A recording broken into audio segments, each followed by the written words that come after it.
என் பெயர் மக்தா. எனக்கு 26 வயது. நான் நகரத்தில் ஒரு அலுவலகத்தில் வேலை செய்கிறேன். வார இறுதி நாட்களில் எல்லா சலசலப்புகளிலிருந்தும் விலகி கிராமப்புறங்களுக்கு சுற்றுலா செல்வது எனக்கு மிகவும் பிடிக்கும். அதிர்ஷ்டவசமாக எனக்கு ஒரு சிறிய கிராமத்தில் ஒரு குடிசை உள்ளது. அது காட்டின் விளிம்பில் அமைந்துள்ளது. நகரத்தை விட்டு வெளியேறி வார இறுதி நாட்களை எனது சிறிய குடிசையில் கழிப்பதை நான் எப்படி விரும்பினேன். நான் ஏன் நிறுத்தினேன்? சரி, நான் உங்களுக்கு சொல்கிறேன். வேலையில் ஒரு வாரம் கழித்து எனக்கு ஓய்வு தேவைப்பட்டது. அதனால் நான் ஊருக்கு வெளியே செல்ல முடிவு செய்தேன்.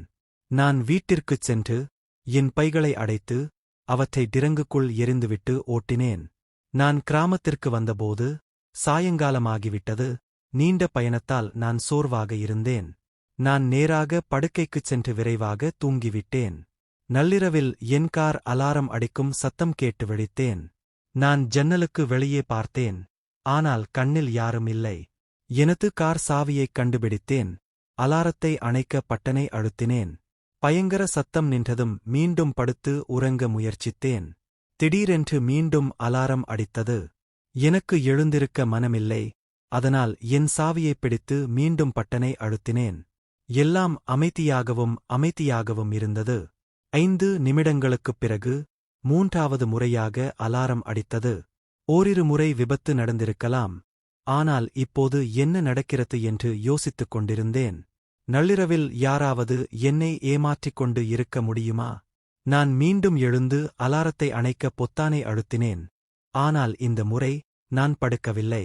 திரைச்சீலையில் நின்று பார்த்தேன். சில நிமிடங்களுக்குப் பிறகு நிலவின் வெளிச்சத்தில் எதையோ பார்த்தேன். புதர்களில் இருந்து ஒரு நிழல் வெளிப்பட்டு மெதுவாக காரை நெருங்கியது. நான் வடிவத்தை உருவாக்க முடியும். அது ஏதோ உயரமாகவும் பொல்லியாகவும் கருப்பாகவும் இருந்தது. அந்த உருவம் தன் நீண்ட மெல்லிய கரங்களால் நீட்டி காரைத் தட்டியது. அலாரம் மீண்டும் ஒலித்தது. ஒரு இலாஷ் போல இருண்ட உருவம் மீண்டும் புதர்களுக்குள் பின்வாங்கியது.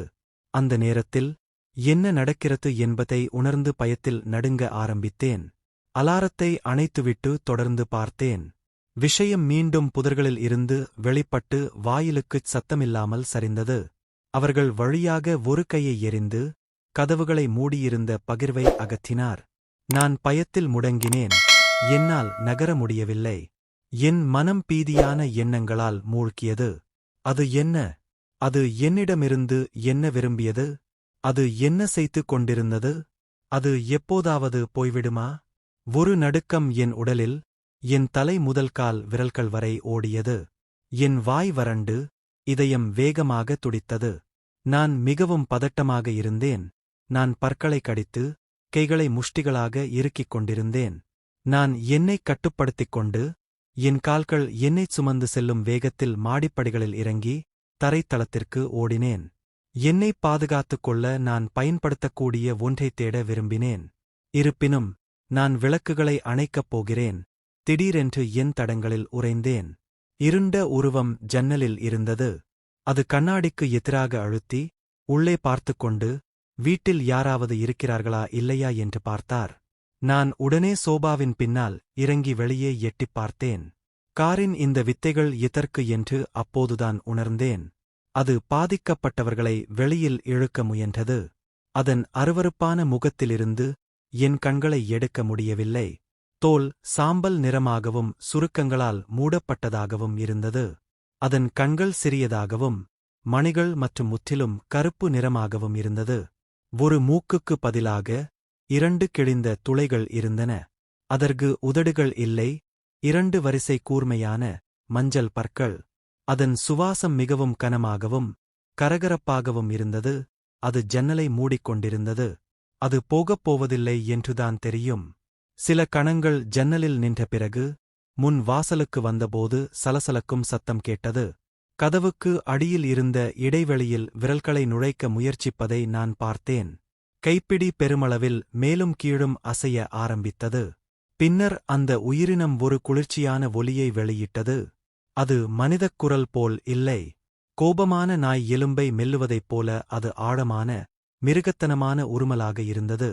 அது என்னைக் கேட்டால் அது வீட்டிற்குள் நுழைவதற்கு ஒரு வழியைக் கண்டுபிடிக்கும் வரை முயற்சி செய்து கொண்டே இருக்கும் என்று எனக்குத் தெரியும். நான் சோபாவின் பின்னால் குனிந்து, நிழலில் ஒளிந்து கொண்டு, சத்தம் வராமல் இருக்க தீவிரமாக முயற்சித்தேன். எவ்வளவோ தடுக்க முயன்றும் கண்ணீர் என் முகத்தில் தன்னிச்சையாக வழியத் தொடங்கியது. என் நாடித் துடிப்பை என் கோவில்களில் நான் உணர்ந்தேன். அது முடிவடையும் வரை காத்திருந்து இலையைப் போல அசைந்து கொண்டிருந்தேன். எவ்வளவு நேரம் அங்கேயே இருந்தேன் என்று தெரியவில்லை. நான் தேர்ச்சி பெற்றிருக்க வேண்டும். எழுந்து கதவைப் பார்த்தபோது அந்த உயிரினம் காணவில்லை. கதவு இன்னும் இடத்தில் இருந்தது. எல்லாம் பாதுகாப்பாக இருந்தது.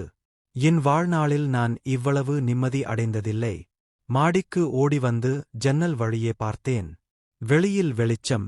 தவறு நடந்ததற்கான எந்த அறிகுறியும் இல்லை. ஒரு வாய்ப்பை பயன்படுத்தி நான் என் சாவியைப் பிடித்தேன். என் பொருட்களைச் சேகரிப்பதை நிறுத்தாமல் நான் காரை நோக்கி ஓடினேன். நான் குதித்து கதவுகளைப் பூட்டிவிட்டு என்னால் முடிந்தவரை வேகமாக கிராமத்தை விட்டு வெளியேறினேன். ஊருக்குத் திரும்பும் வரை நான் ஓட்டுவதை நிறுத்தவில்லை. நான் எனது குடியிருப்பிற்குத் திரும்பியதும் ரேடியோவை இயக்கி ஒரு செய்தியைக் கேட்டேன். கிராமத்தில் 2 சிறுமிகளின் சடலங்கள் கண்டுபிடிக்கப்பட்டதாக அறிவிப்பாளர் கூறினார்.